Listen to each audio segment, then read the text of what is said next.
like, show business like, no business I know. They say I'm crazy, got no sense, but I don't care. They may or may not mean offense, but I care less. You see, I'm sort of independent, of a clever race descendant. My star is on the ascendant. That's why I don't care. Mr. Bruce Vilanch!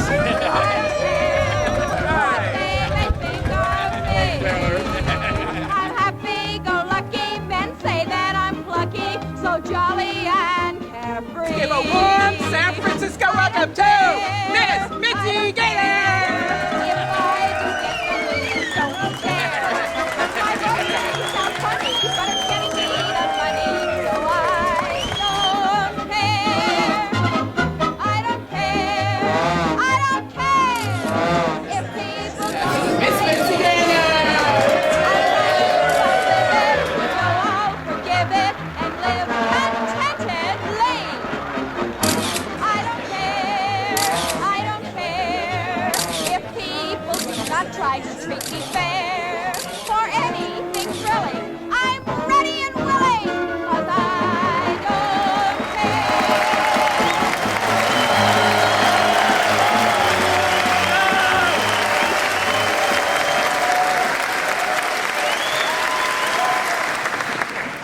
Hello, darlings. Oh, I'm tired. Let's see.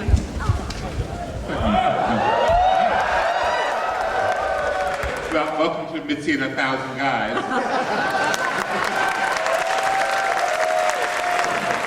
Who's your daddy, bitch?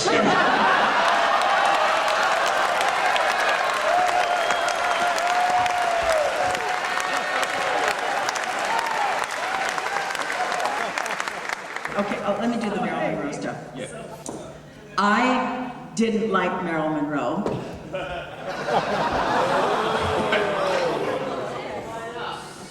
Well, okay, Mr. Zanuck thought the musical comedy star was Alice Faye, Yeah.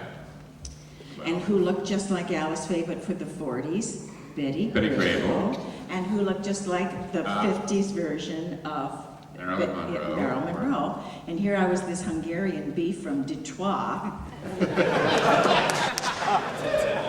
And also I was younger and cuter and smarter and prettier, and I knew more than anybody. And I could dance better. And ha ha ha. And she, you know, she was... She had bigger tits. No, she didn't.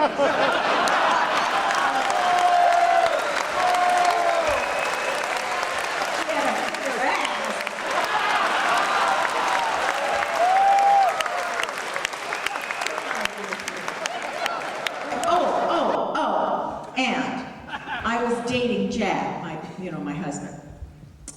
And we were at the Western lot, and all the dressing rooms were on the alley, and Jack was coming to my dressing room, and Marilyn opened up her dressing room door.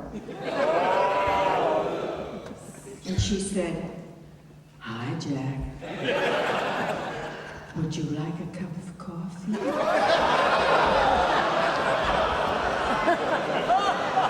And I said, "Jack Bean, in here."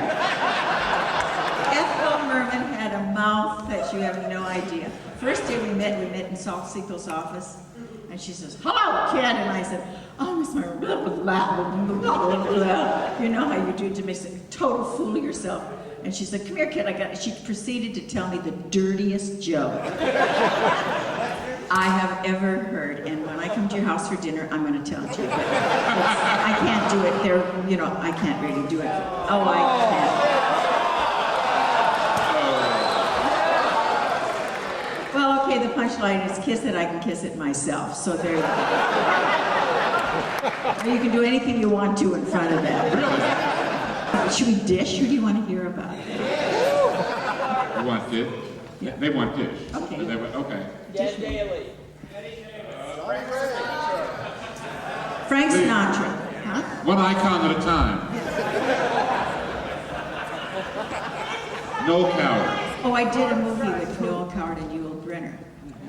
And it was, yeah, really, my mother and I saw it. It was called Surprise Package. North Pacific.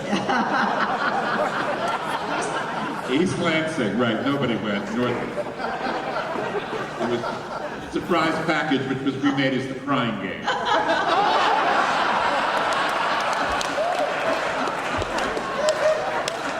He was so divine. Okay, we're on the set, we're doing a scene. I don't know if any of you saw the picture, but we worked in London, Chipperson Studios, and you know when they say that the fog was like pea soup, right? Huh?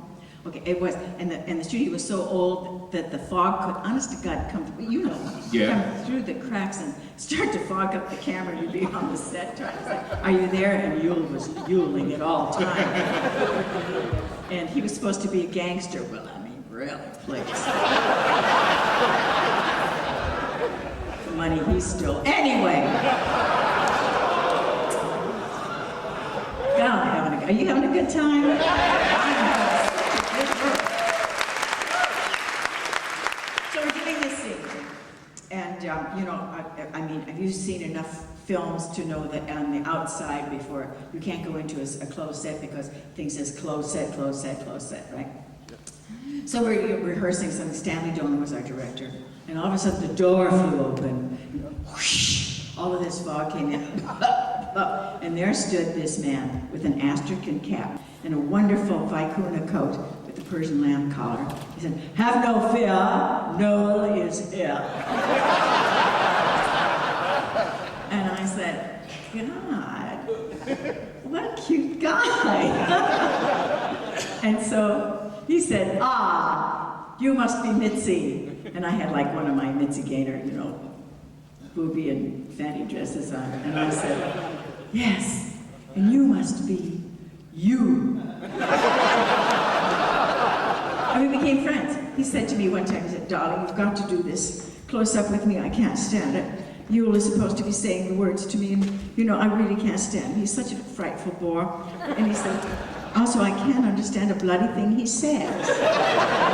So whenever he had a, honest to God, so whenever he had a close-up, I had to do Yul Brynner's line. So I would talk like that, you know, I would say, what you're talking about, kink. So it shall be done. So it shall be done. Moses, come to me with your God.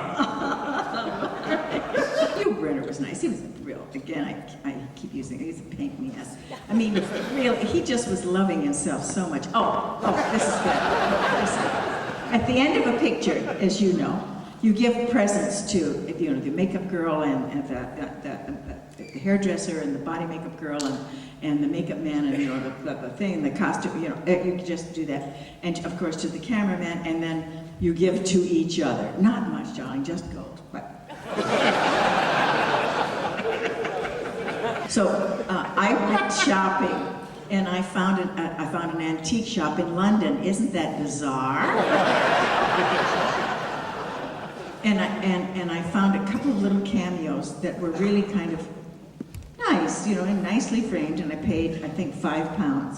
So it was nothing, it was just a thought, and I gave it to Yul, and then he did an interview the next day, and they said, what happened at the end of the picture? He said, Mitzi Gaynor gave to me the most expensive thing I've ever seen. It was in a museum in Hungary, and she